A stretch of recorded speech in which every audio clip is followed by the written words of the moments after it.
Reciban un cordial saludo y la más cálida bienvenida a este encuentro de saberes, donde más que el conocimiento se fomentará lazos de amistad en la distancia que hoy nos toca experimentar. En este tiempo de distanciamiento social, donde la conectividad nos une, empleo este medio para llegar a ustedes.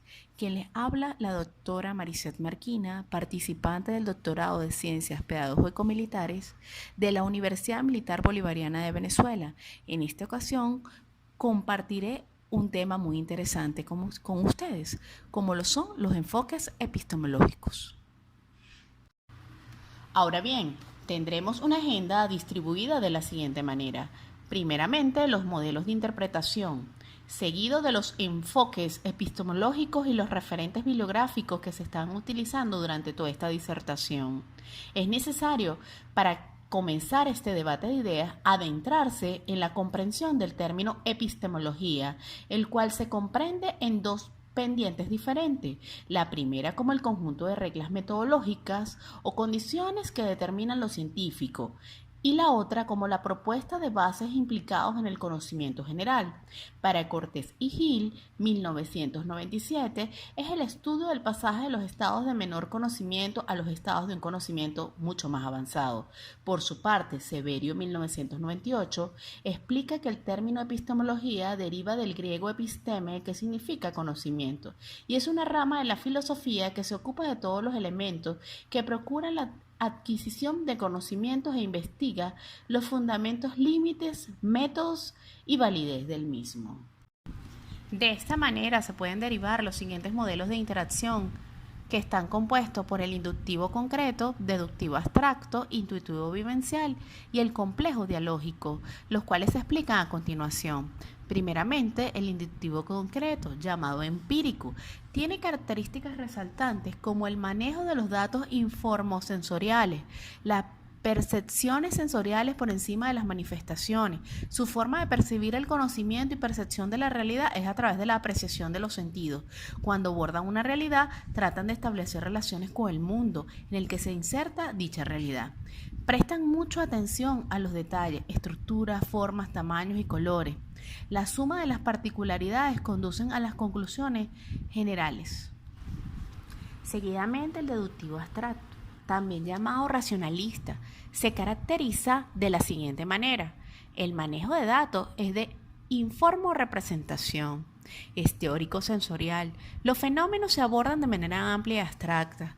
Es de lo general a lo particular. Emplea el mecanismo de razonamiento para explicar y analizar la realidad. Por su parte, el introspectivo vivencial, también llamado sociohistoricista, fenomenológico, dialéctico, crítico, simbólico, interpretativo, psicologista, hermenéutico, tiene particularidades muy claras, tales como el manejo de datos informovivenciales. Percibe, analiza y explica la realidad desde sus propias vivencias. Forma de percibir el conocimiento y percepción de la realidad es a través de la apreciación de los sentidos. Parte de una motivación inicial y una teoría general. Por último, el complejo dialógico, llamado lógica configuracional, es el que orienta a definir los complejos procesos intelectuales comprometidos con el desarrollo del conocimiento sobre la subjetividad. No representa procesos ordenados, irregulares, que expresan su secuencia lineal, deriva de la legitimación de una afirmación. Coloca al investigador en el centro del proceso de productivo del conocimiento, y su proceso de relación del investigador con la realidad es directo. Destacando los paradigmas de la investigación, primeramente trataremos al empirismo, que es una doctrina relativa a la naturaleza del conocimiento. Históricamente han existido dos aspectos en el empirismo, uno de ellos denominado empirismo psicológico, el cual niega la existencia del conocimiento innato y defiende que todo conocimiento deriva de la experiencia de los sentidos. El otro, llamado empirismo epistemológico, establece que todo conocimiento debe ser justificado recurriendo a la aprobación de los sentidos, de modo que no es conocimiento a menos a menos que no sea afirmado o comprobado por los sentidos. Durante el siglo XVII, cuando se produjo la gran explosión del pensamiento de la filosofía empirista, por contraste con la otra explosión, la racionalista, y sí, geográficamente, el racionalismo es continental. El empirismo del siglo XVII se desarrolló en la Inglaterra de tal manera que se habla de empirismo inglés, pues sus máximos representantes lo eran Francis Bacon, Thomas Hobbes y John Locke. En el siglo XVIII surgieron nuevos representantes como George Berkeley y David Hume. El racionalismo es la corriente de la filosofía que defiende la primacía de la razón para conocer la verdad. El origen del racionalismo se halla en la revolución científica del siglo XVII, que sitúa el problema del conocimiento en el centro del debate filosófico al preguntarse tanto por el origen y fundamento del conocimiento verdadero como por el método más adecuado para alcanzar la verdad desde las ciencias. En este sentido, las dos grandes corrientes de la época, racionalismo y empirismo, tienen en común la confianza en una nueva ciencia, en el método matemático experimental, pero sí se diferencian en su postura sobre el origen del conocimiento. Sus máximos representantes fueron Descartes, Spinoza y Leibniz, quienes ofrecieron distintas versiones del modo en que la razón fundamenta el conocimiento, así como su relación con la experiencia. En un sentido más general, el término racionalismo remite a toda doctrina filosófica que consiste en la realidad es intangible, es decir, que tiene un carácter racional, racionalismo metafísico. En este sentido, muchas otras filosofías son y fueron llamados racionalistas, como la sostenida por Platón o Hegel, por ejemplo. Ahora entramos en los paradigmas epistemológicos como lo son el positivista y el post-positivista. El positivista está ligado a la perspectiva distributiva de la investigación social. Básicamente persigue la descripción exacta de lo que ocurre. Para ello se sustentan las técnicas estadísticas, sobre todo la encuesta y el análisis estadístico de los datos secundarios. Lo importante es construir un conocimiento lo más objetivo posible, deslindando de posibles distorsiones de información que puedan generar los sujetos desde su propia subjetividad. Ello permitirá establecer leyes generales de la conducta humana a partir de la producción de generalizaciones empíricas. Por su parte, el paradigma postpositivista está ligado a las perspectivas estructurales y a la dialéctica, la cual centra su atención en comprender los significados que los sujetos infieren a las acciones y conductas sociales. Para ello se utiliza esencialmente las técnicas basadas en el análisis del lenguaje, como lo puede ser la entrevista, el grupo de discusión, la historia de vida y las técnicas de creatividad social. Lo relevante no es cuantificar la realidad o distribuirla en clasificaciones, sino comprender y explicar las estructuras latentes de la sociedad que hacen que los procesos sociales se desarrollen de una manera y no de otra. Este paradigma intenta comprender cómo la subjetividad de las personas, motivaciones, predisposiciones, actitudes, entre otros, explican su comportamiento en la realidad. Pueden observar en la lámina las características que tienen cada uno de los paradigmas, pudiendo visualizarse de una manera gráfica. Se aplican según sea el caso. Procedí a plasmar 7 características que son las siguientes: perspectivas y fines, bases metodológicas, aproximación, énfasis, recolección, análisis y alcance. El positivismo es una doctrina filosófica que enfatiza la aplicación del método científico en los eventos del día a día. Se opone a las abstracciones teóricas, imaginativas y metafísicas. Surgió en Francia en el siglo XIX con la afirmación de que el conocimiento científico es la única forma de conocimiento verdadero. La corriente positivista promueve el culto a la ciencia, el mundo humano y el materialismo en deterioro de la metafísica y el mundo espiritual. A partir de ese saber se puede explicar cosas prácticas como las leyes de la física, de las relaciones sociales y de la ética. Es también una clasificación totalmente cientifista del conocimiento y de la ética humana, donde se desconoce de la introspección como medio de alcanzar el conocimiento. La idea clave del positivismo kantiano es la ley de 3 estados evolutivos del ser humano, a saber, El primer estado, el teológico, donde el ser humano busca la aplicación para la realidad por medio de entes sobrenaturales, el metafísico, en el cual los dioses son sustituidos por entidades abstractas como el éter para explicar la realidad. El positivo de la humanidad, donde no se explica el porqué de las cosas, sino el cómo a partir del dominio de las leyes de causa y efecto. Sus principales representantes fueron Augusto Comte, John Stuart Mill y Saint-Simon. Por la evolución de la rápida transformación de la sociedad humana durante el siglo XX, que exigía una nueva epistemología con formas de aproximación al conocimiento, surge la propuesta del pospositivismo, que combina la recuperación de la persona, su comprensión, con la objetividad de la ciencia, puesto que tenemos que asumir la imposibilidad de la neutralidad de la ciencia, así como la imposibilidad de una ciencia en que dialécticamente haya una correspondencia entre el sujeto y el objeto. La ciencia tiene que estar hecha por y para las personas. Es importante destacar que la realidad nunca podrá ser totalmente aprendida, puesto que el conocimiento de las leyes naturales no podrá ser entendidas por completo por el ser humano. De esta forma se reconocen los llamados límites de la razón humana o límites de conocimiento, reconocidos por autores tan distintos como Kant y Hume. Es decir, existe un mundo real manejado por las leyes naturales, pero a diferencia del positivismo jamás podrá ser percibido en su totalidad. Por eso, el ser humano se debió adecuar a los mecanismos sensoriales e intelectuales. Esto no significa que rechaza el ideal de la objetividad, ideal regulatorio de toda ciencia, pero esto puede ser aproximada, ni tampoco a la predicción y el control. Por ello, se afirma que es una suma del positivismo, la predicción y el control. Con esta nueva visión ontológica, permite, por así decirlo, la aparición de la denominada comunidad crítica.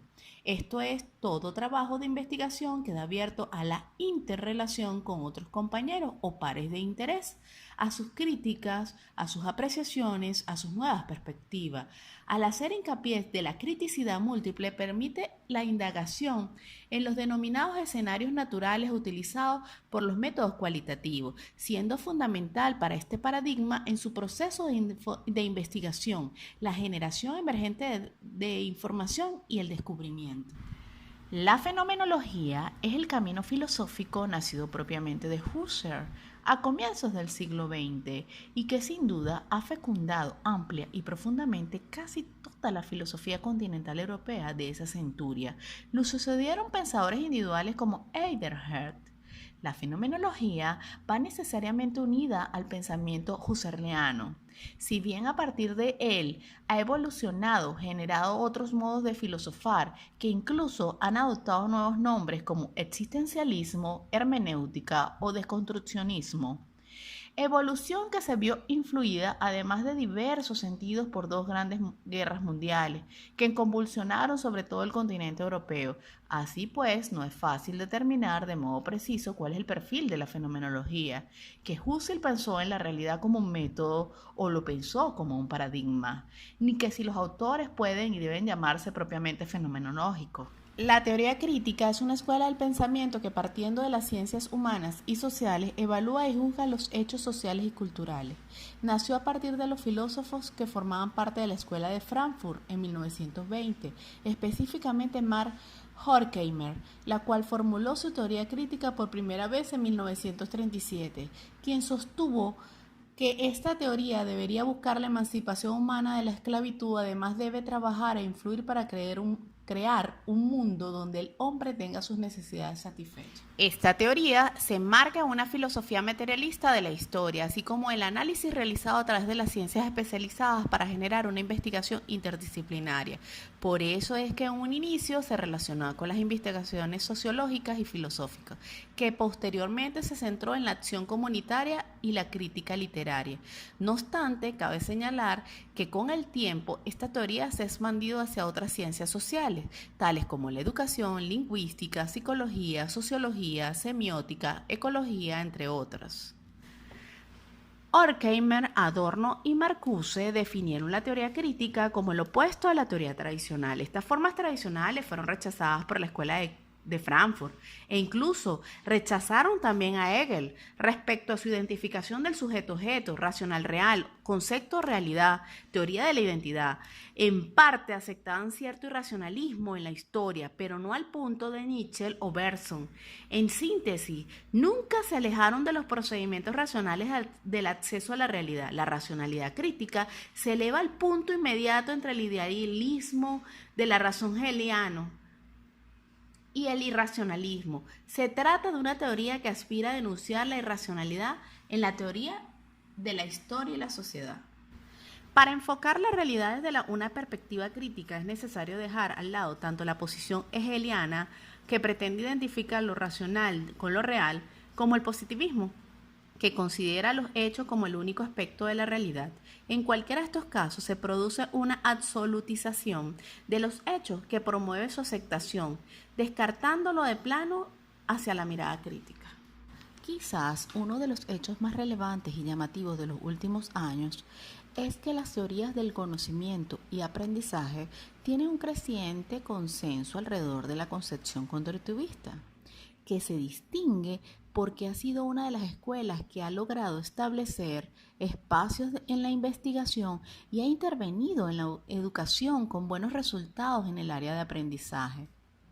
Sostiene que el ser, en los aspectos cognitivos y sociales del comportamiento y en los afectivos, no es un mero producto del ambiente, ni un simple resultado de sus destrezas innatas, sino una construcción propia que se va produciendo día a día como resultado de la interacción entre esos dos factores. Afirman que el conocimiento no es una copia de la realidad, sino una construcción del ser humano, que se realiza con los esquemas que ya posee y que ya construyó y en su relación con el medio que los rodea. Los principales representantes de esta corriente se encuentran Piaget, Kelly, Vygotsky y Dewey.